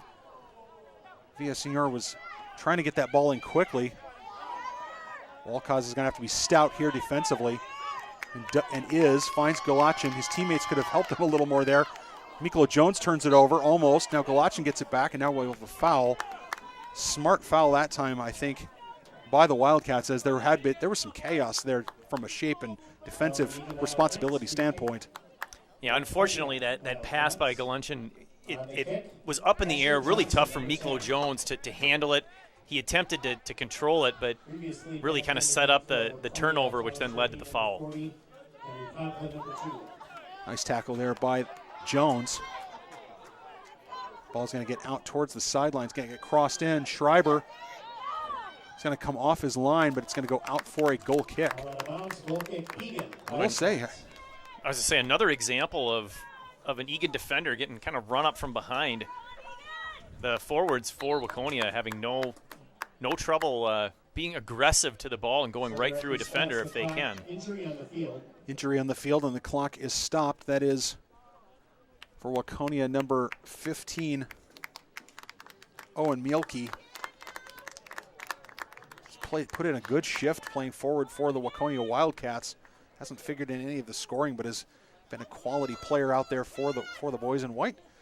Unfortunately, though, he's going to have to come off the field now. And the Eagan Wildcats with 7:03 left here in the second half, dare I say regulation. I'm not sure if we'll have an overtime period given it's a non-conference game. We may not. In past years, we've had overtime only for conference matches. Conklin with lots of time. Walcott is going to come over and make his presence known. And Miklo Jones is going to draw the foul. Really didn't need to draw the foul there.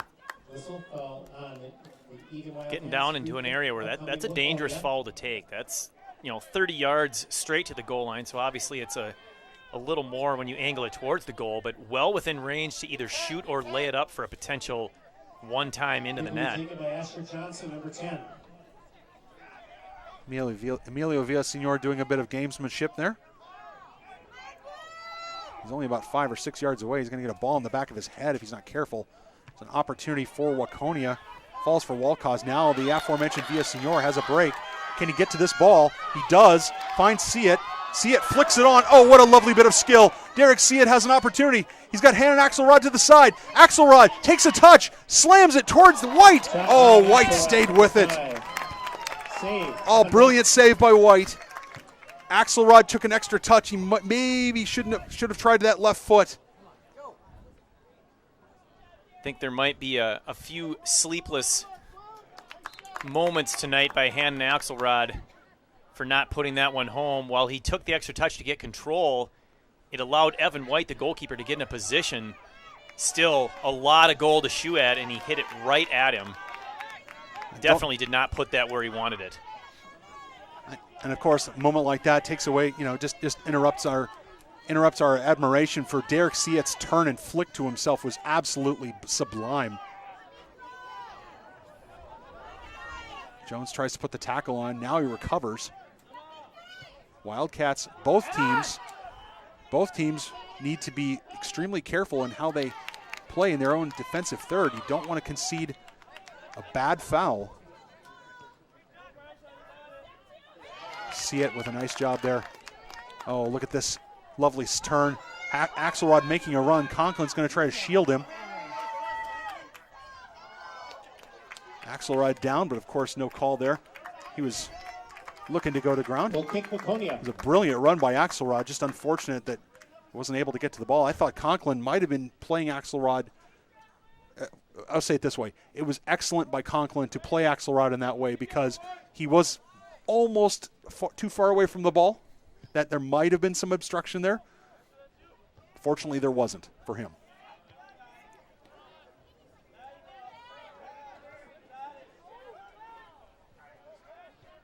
Game has certainly become much more intense physically here in the last 10 minutes, Skip. I'm sure you're seeing this as well. Wouldn't surprise me if we end up with a few cautions here in the next couple of minutes, only because these players are absolutely throwing their bodies into all their challenges. Substitutions for Waconia, and because it's a tie game in the last 5 minutes, we still get a clock stoppage.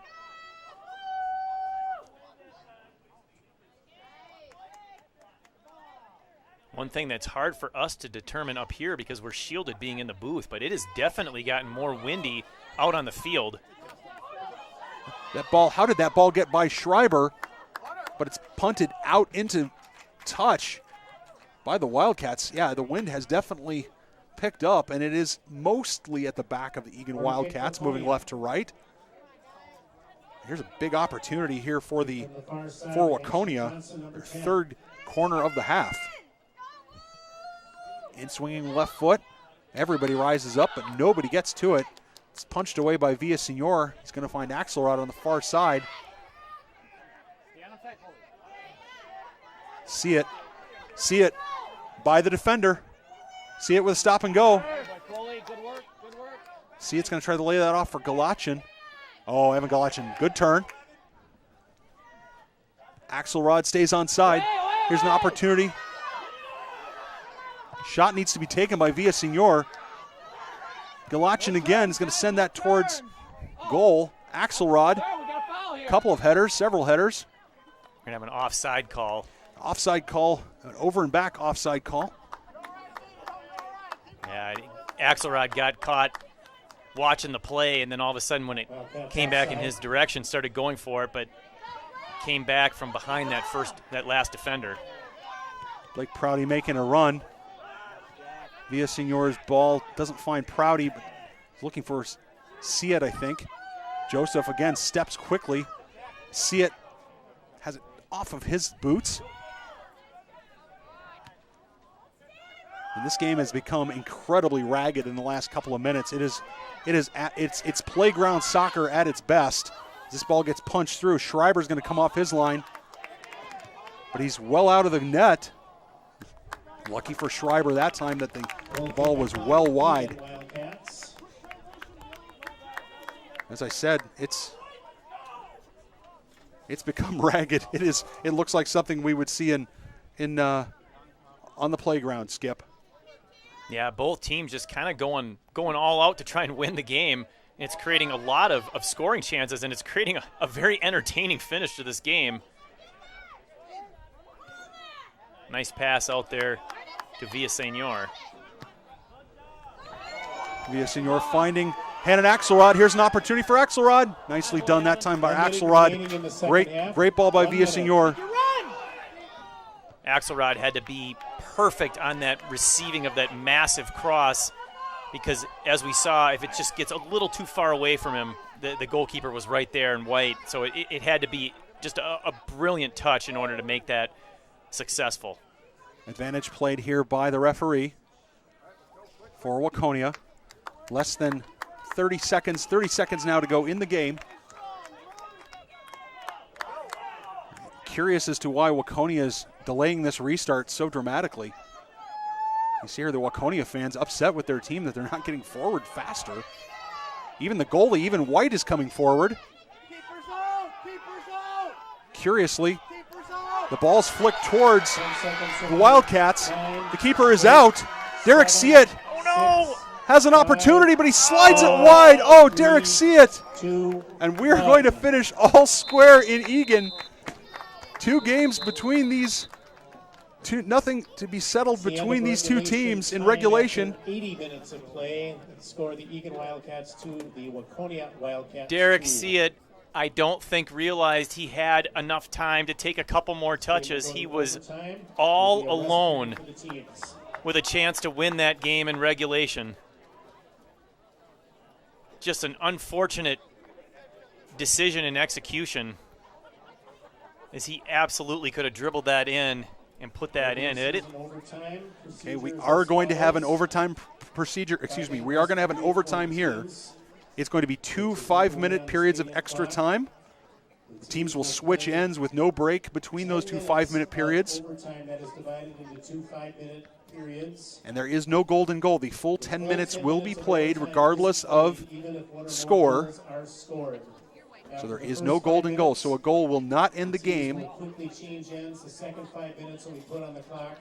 So the two teams that played so well, so intensely over the last few minutes, ladies and gentlemen, you're going to get 10 more minutes of quality, intense soccer. Boy, just some fantastic scoring chances there for both teams. But boy, the Eagan Wildcats, I'm shocked they didn't put in the game winner in the last couple of minutes there. Both Axelrod and Seat having multiple chances to put one in the back of the sack. Let's hope that does not come back to bite them, as this game I think should have already been an Eagan Wildcats victory. Now, certainly the Wildcats will feel that they've done enough certainly to get a result in this game. There's going to be the conclusion of the rest period here in about 3 minutes and 30 seconds. Shots 21-7 in favor of Eagan. So Eagan definitely with many more shots on goal, not as, and certainly more on net. But the Waconia Wildcats did a great job of cashing in when they had to or when they needed to, and with, as you say, Skip, in the last couple of minutes of regulation, the boys in blue really had a couple of opportunities. And I'm sure Derek Seat will be very hard on himself after this game, especially if they don't get the victory here in overtime, or in extra time, I should say. Derek Seat will certainly be hard on himself for not cashing in, as White was well out. White was, 20 yards out of the goal, 15, 20 yards out of the goal, and all he had to do was take one more touch, get in a little closer, and send it just gently towards goal. Yeah, he had a couple options there. He could have tried the long shot like he did to beat the goalkeeper, who was, White was frantically trying to get back into position. Not really sure the strategy there, by Waconia, not leaving at least one defender back. I mean, that ended up being a horrific strategy. I mean, that almost and really should have backfired on him. But Seat also, I think could have taken more dribbles and just said, what, I'll take my chances, one-on-one with the goalkeeper, and we've seen him do that, so successfully. And I would love to see it, on his foot, as it gets down near the 18. He's so good in tight spaces about, getting past a defender and squeezing just enough space to get that shot. It'll be interesting to see, what lineup does Coach Boutilly go with here. A lot of players have seen time, but we haven't seen Davis Hackenmuller for a lot of that second half. So wouldn't be surprised to see him inserted back into the game. Of course, he has that dangerous right foot. And I'd really like to see that the defensive line, get back to the way they played more in the first half. They had a couple of big miscues that led to the 2 goals. And really, other than that, it's really put the, kind of the red mark on what has otherwise been a pretty brilliant defensive game, at least from the back line. So if they can stay clean like they did in the first half, that'll be nice, because then the worst we can do is tie 2-2. Want to see if Eagan can get that third goal and put this thing away. Of course, we are guaranteed 10 more minutes of soccer, regardless of a goal scored. Well, I think you're going to get your wish, Skip Newton, because it certainly seems like number 7 is warming up and stretching out there for the Wildcats. Imagine we will see him here in the extra time period. Be interesting to see if the intensity, the frantic or frenetic pace and frantic play of the last, say, 6 or 8 minutes of that game in regulation. It'll be interesting to see if that carries over into the extra time period, or whether both sides will say, okay, we're going to calm down, we're going to possess, we're going to pick our spots, or is it going to be throw that all out, kick the ball, let's run, let's see what happens, and push it up. I don't know. I honestly don't know what's going to happen.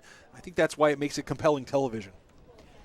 Yeah, if the Wildcats and I'll say it this way because I'm gonna use them both. If the Wildcats continue with the up and down, kind of throwing caution to the wind, while that might not be from a soccer standpoint the best way to go, what it will be is very entertaining, and I'm kind of all for that.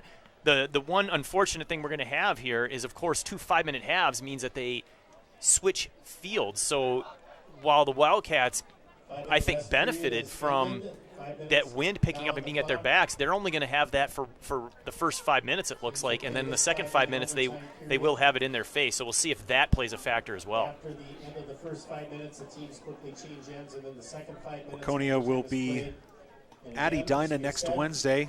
These Wildcats, the Eagan Wildcats, will be playing Burnsville at Bob Pates Stadium over in Burnsville down Highway 13 on the 27th. Teams are on the field to start overtime.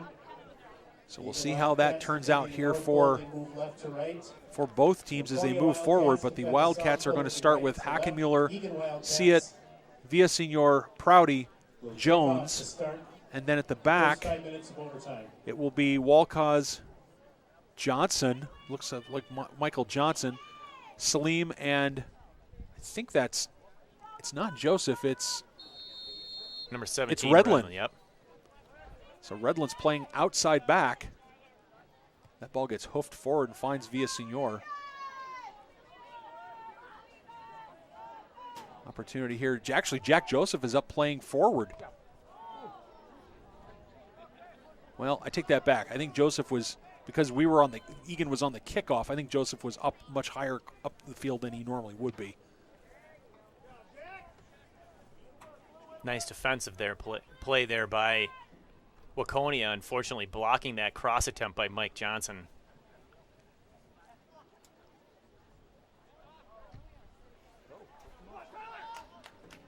Walcott is going to calm that ball down, send it back for Schreiber. Schreiber has time. He can take a touch. Schreiber's clearance is intercepted by Michael.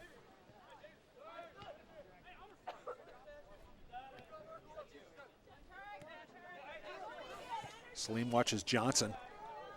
Walcott is going to try to chip that towards the sideline, but it doesn't go. It falls for goal scorer Shodin. Cross comes in for Kuzman, the other goal scorer. That's going to make it into touch. And Joseph will take it there.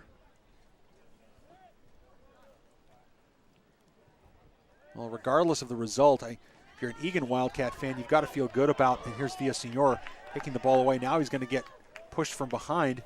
Nicely done, laying it off for Hackenmuller. Hackenmuller's going to chip that towards goal. Hackenmuller was hoping Siet was going to continue that run, but I think a little miscommunication there as Siet, I think, thought Hackenmuller was going to keep going. Yeah, I would have preferred if Davis would have attacked some open space and tried to take the defender one-on-one. He had, nobody in front of him except for, Siet as far as a teammate goes, but there were 3 white jerseys back there on the back line guarding him, so really tough ask there to chip that up to Siet and have him win that. Not that we haven't seen it. Siet looks for Joseph, but Siet's pass finds Joseph's heels. Now Villasenor, nice, smartly done. Gets control of the ball, lays it off now for Johnson. Johnson with a big cross. I checked it, that's not a cross, that was a shot on net. It looked like it was wider, but when White claimed it, that was absolutely on net. Tough to put one in from that distance against, a big goalkeeper like Evan White. I love the idea of shooting, especially in a tie game, but it would take a perfect shot to get past him, I think, from that distance and angle.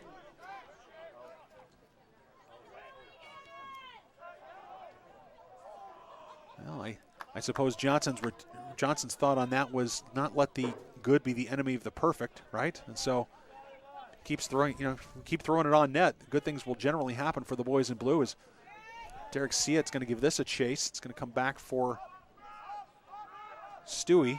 Oh, nice. Villasenor with a great interception. Falls for Siet. Siet's going to have to get creative here. Other players are going to have to move for him.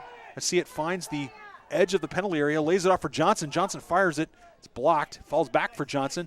Now here's a great opportunity for Villasenor. He finds Siet. Siet's blocked by White, but it's still not out. Villasenor again with an opportunity. Villasenor starts to fall down. Now he doesn't fall down. Now it's a corner. Oh, frantic. Derek Siet had another opportunity, I think, Skip Newton, to bury it there, and it was a great save by White. Yeah, Evan White is coming up huge for Waconia. Just some great saves. As Siet was right on the doorstep. Clock is stopped for the injury. Get a stop to regroup here. Will the Wildcats of both sides. Well, I think if we were, before the extra time had begun, Skip Newton, we were talking about whether or not this would have the flavor of the last few minutes of regulation, and at least so far, I think it has. It's been very up and down.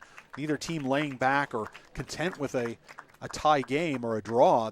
Everybody pressing, trying for that winner. It is going to be a corner. Hackenmuller's going to stand over it. Jones up for it, but White up higher for it. I get the feeling with White on these corners, you need to get it between, outside of the 6, closer almost to the penalty kick marker, because he is going to come off that line, and his hands are just solid. He doesn't give up anything in the air. Prouty with an opportunity, Less than a minute but his remaining pass in the first 5 minutes intercepted. Of overtime. 1 minute. Conklin gets the ball. He's going to be watched there by Hackenmuller. Salim does a nice job of chipping that forward, although Tariq Salim did not find any of his teammates that time. Siet comes over to try to play that ball. If you're going to press, everyone's got to press. You can't just have Derek Siet pressing by himself. Nice interception there by Salim, but he turns it over. Jones, meaty challenge there on Stewie. Falls for Villasenor. Villasenor, I think he's going to draw the foul, but advantage was played. Advantage didn't develop. Villasenor asking where the foul was, especially since the advantage did not occur. 5 seconds left. It's going to fall for Johnson, and I think we're going to move now to the second extra period. Teams will just switch ends.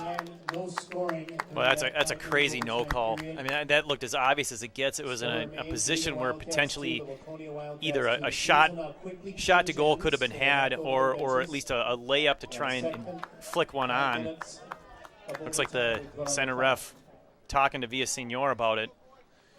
Well, it was certainly an advantage play. He signaled for advantage. He certainly sort of set advantage, and Emilio Villasenor is now smiling about it. But certainly there was a foul. But if your teammate's going to pick up the ball and move forward with it, then the referee's going to let him continue to play. Waconia kicks off. Waconia will kick off for the second period of extra time now, and so now we are in our final 5 minutes of soccer for this afternoon, regardless of what happens. Now the Wildcats pressing with all 11 as Mikolo Jones wins it, gets it to Prouty. Prouty's ball. Now it falls for Villasenor. Villasenor, nice defensive tackle there by Waconia.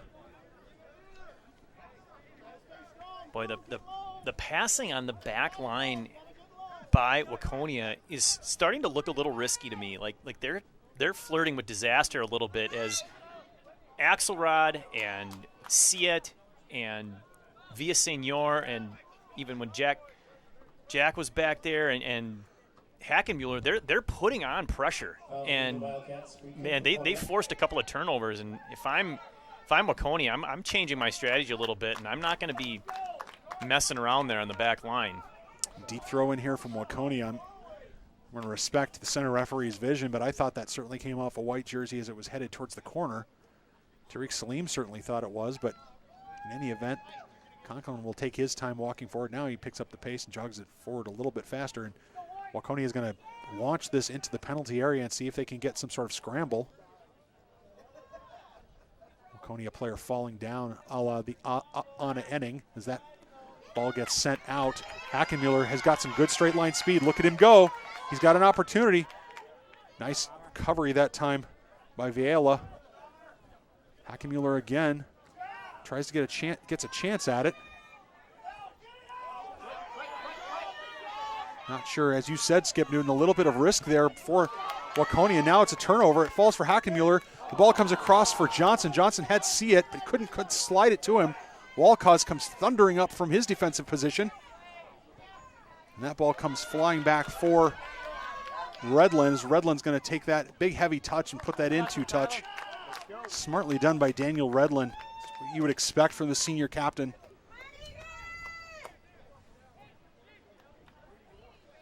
Say what you will about these two teams, but they have given us quite the show and an entertaining soccer match here today. It's going to be a deep throw again for Waconia, and Conklin's going to have to come about 45 yards to take that throw. We have not seen Melvin Kamara, I don't believe, in the extra time period. No, it's been the same 11 guys for the Eagan Wildcats. Salim's going to play that away. Look for Hackenmuller, but it falls for Waconia, but there is a foul. I couldn't tell if it was, I think it was a handball. Yep. Yeah, I'm pretty sure. Redland's going to take this one and pitch it forward. Look at that ball just die in the wind. Falls for Prouty. Wildcats need to recognize that that wind is not their friend right now.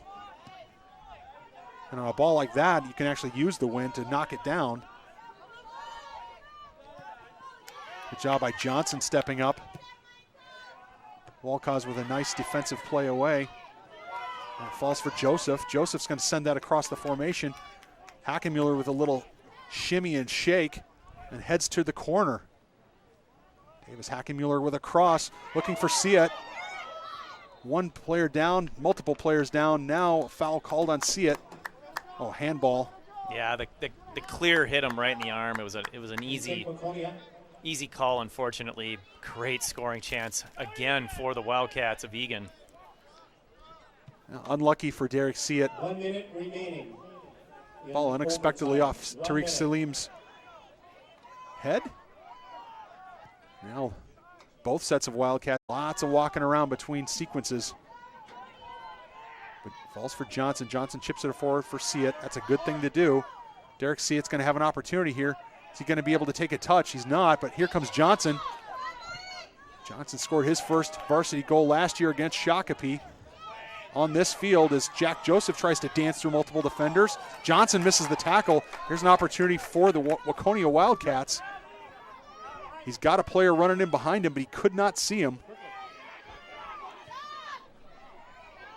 10 seconds remaining. 8, 7, Referee 6, Josh Hartwell is going to 5, let the Wildcats, 4, despite the fact there was an 3, offside call, 2, 1. take that from Schreiber's foot.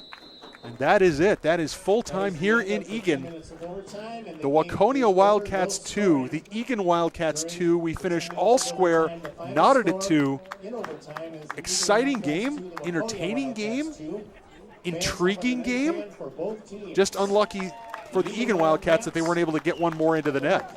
Yeah, I was going to add disappointing, and I don't know if the team or the coaches would share that assessment that I have, but felt like the Eagan Wildcats should have been able to win this game with the really top-notch scoring chances that they had. Unfortunately, it just could not get that third goal, and they'll have to settle for the draw. But otherwise, like you said, an extremely well-played and entertaining game, and hopefully the viewers enjoyed that, because there was definitely a lot of excitement and a lot of fun, and I'm glad to be a part of it.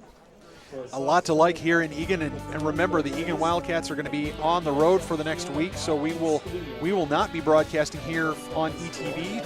However, so make sure you subscribe to the YouTube channel so you get updates on what's going on here on ETV. And we will be back for our next home game, which will be in 2 weeks against Prior Lake. So for Skip Newton, myself, Nathan Cron, our award-winning ETV crew, Greg Borman, Nick Mudd, and Kevin Miller, thanks for joining us here in Eagan. So long, everybody.